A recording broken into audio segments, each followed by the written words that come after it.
একাকিত্ব বোধ হয় সবার শেষ, আবার একাকিত্ব সবার শুরু। একাকিত্ব তুমি প্রথমে এসেছিলে, আর এই একাকিত্বেই তোমায় আমি প্রথমে দেখেছিলাম। তোমার চোখে চোখ রেখে আমি নিজেকে শুনেছিলাম। আমি এখনো একা, সবার মধ্যে ভীষণ একা। সুরাইয়া, তোমার প্রেমের প্রেমিক আমি, তোমায় কোনোদিন ভুলবো না।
নারী কিন্তু পৃথিবীতে কোনো দাম নেই, তাই যতদিন পুরুষ থাকবে নারীর পিছু পিছু ঘুরবে, বুঝলে? আর আমি পুরুষ হয়ে কিভাবে তোমার দূরে থাকি? বিশ্বাস করি না।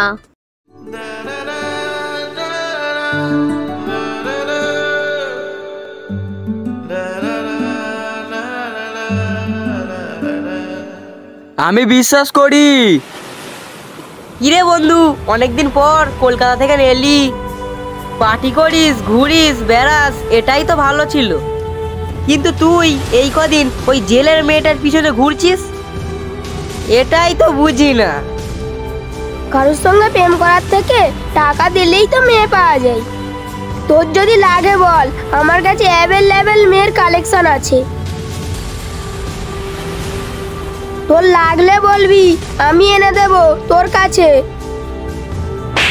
এতদিন যে আমি বুরুল বাজার আসি তোর সাথে চিল করি, আড্ডা দিই,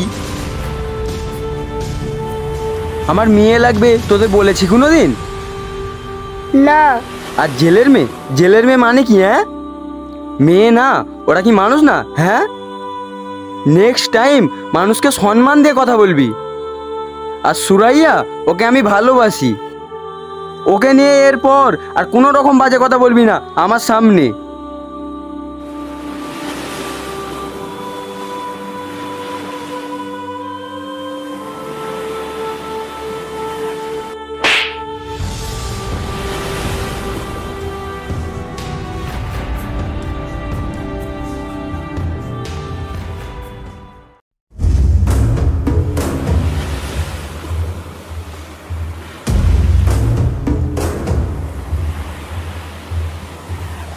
ওই দাঁড়া দাঁড়া, তোর সঙ্গে কথা আছে। তোর বাপ হলো জেলে, সারাদিন নদীতে মাছ ধরে, আর তোর মতো ফকিরের বাচ্চা স্বপ্ন দেখিস রাজপুত্রকে বিয়ে করব।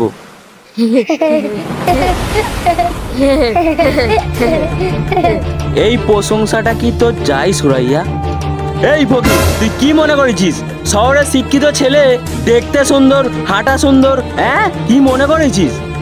মিষ্টি মিষ্টি কথা বলে ঝাউবনে নিয়ে গিয়ে কি করবে জানিস?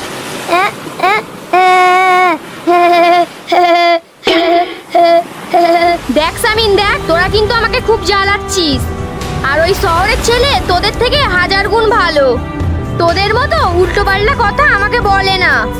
আর আমাকে যদি জীবনে এরম জ্বালাস, আর আমার কিন্তু বাপের কাছে গিয়ে তোদের নামে নালিশ জানাবো, বলে দিলাম। এই বেটির ঘরের বেটি, যা যা তোর বাপের কাছে গিয়ে নালিশ জানা। এই সুরাইয়া, শুনে রাখ, তোকে আর রোশনিকে স্বামীমান আমি ছোটবেলা থেকে নজর দিয়ে রেখেছি। ঠিক আছে, 2 বন্ধু মিলে তোদেরকে বিয়ে করবো। চুপ, মাঝখান দিয়ে আওয়াজ দিস না, পিটবো। চুপ, আমি কথা বলছি না। শোন সুরাইয়া, আমরা 2 বন্ধু তোর আব্বার কাছে প্রস্তাব নিয়ে যাব, তোদের দুজনকে আমরা বিয়ে করব। তোর বাপ যদি আমাদের হাতে তুলে না দেয়, এ বলছে না ঝাউবনে নিয়ে যাব। এই ছাড় ছাড়, এই বেটির ঘরের বেটি, তোর এত বড় সাহস, তুই আমার গায়ে হাত মারলি? বল স্বামী, স্বামী বল, স্বামী বল, বল আগে।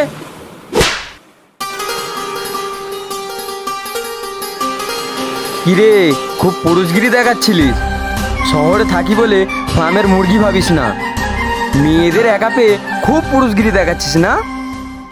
ঝাউবনে নিয়ে যেতে চাস না?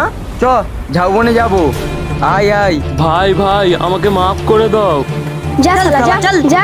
ভাই, আমাকে মাফ করে দাও। এখন মাপ চাইছিস কেন? পুরুষগিরি দেখাবি না বল? না না,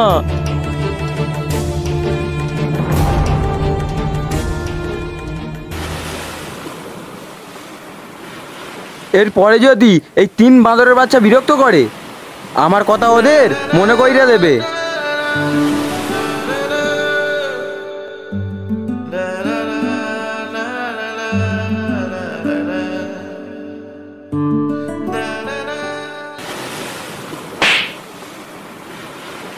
বুকা মেয়ে, হাতে পায়ে শুধু বড় হয়েছে, মাথায় একটু বুদ্ধি নেই।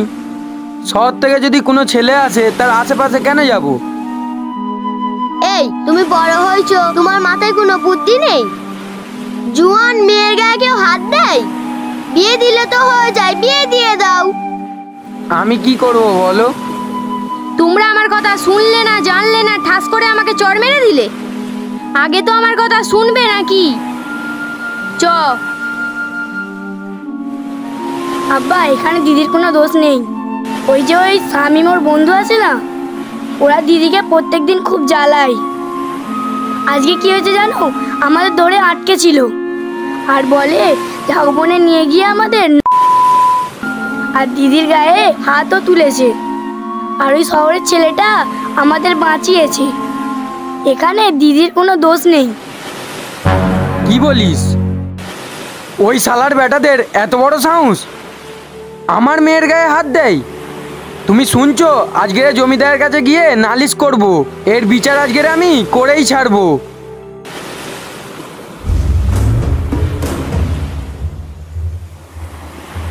আমাদের গ্রামে থেকে আমাদের গ্রামের মেয়েদের গায়ে হাত তোলা, গালাগালি করা আর ইজ্জত নিয়ে ছিলিমিলি খেলা আমি হতে দেব না। এই 3 কুত্তার বাচ্চাকে আজ আমি চরম শাস্তি দেব। রাকিবুল, তুমি কি বলবে? জমিদারের সামনে বলো। জমিদার বাবু, তুমি তো জানো আমি খুব গরিব মানুষ। আমি সারাদিন থাকি নদীতে, তোমার হেফাজতে এদের দুজনকে রেখে যাই। কিন্তু এই যে 3 জন আমার মেয়েদেরকে জ্বালায়, আবার ধমকি দিয়েছে ঝাউবনে নিয়ে গিয়ে। তুমি এর বিচার করো জমিদার বাবু। বলো তুমি কি চাও? আমি গরিব মানুষ, যা করার তুমিই করো।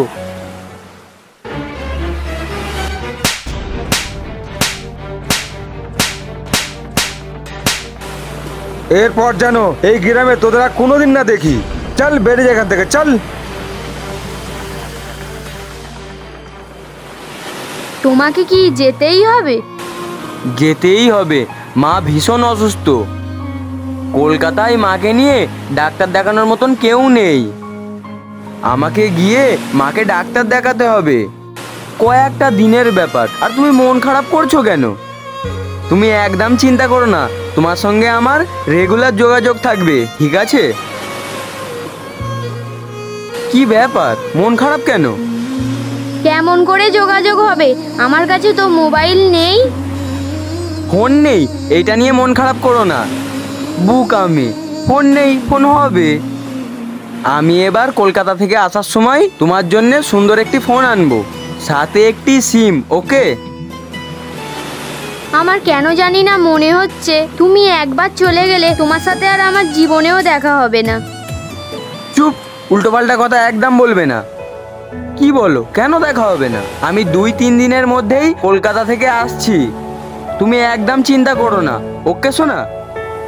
আমার কাজ হলো ঘুরে বেড়ানো, আর এখন বুরুল বাজারকে ভালোবাসার নতুন একটা কারণ হয়েছে, সেটা হচ্ছে তুমি।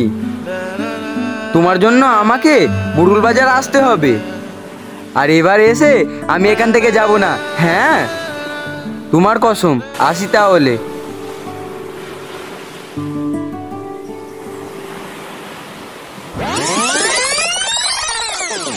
তোমায় থেকে যেতে বললে কি তুমি সত্যিই থেকে যেতে, নাকি আমার মতো তুমিও ভালোবাসাকে ভয় পেতে? তোমায় কোনো উত্তর দিতে পারি না, শুধু পেরেছি প্রশ্ন রেখে যেতে। যদি একবার ফিরে তাকাতে, তাহলে হয়তো সব উত্তর খুঁজে পেতে।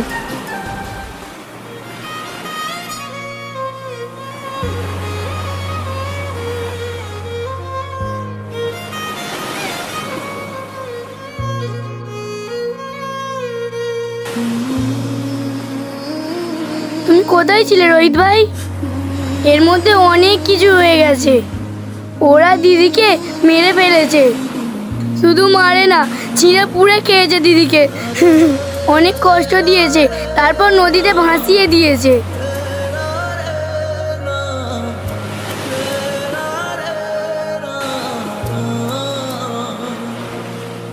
মনে পড়ে শুধুই কত আপন তুই, জেনেছে হৃদয়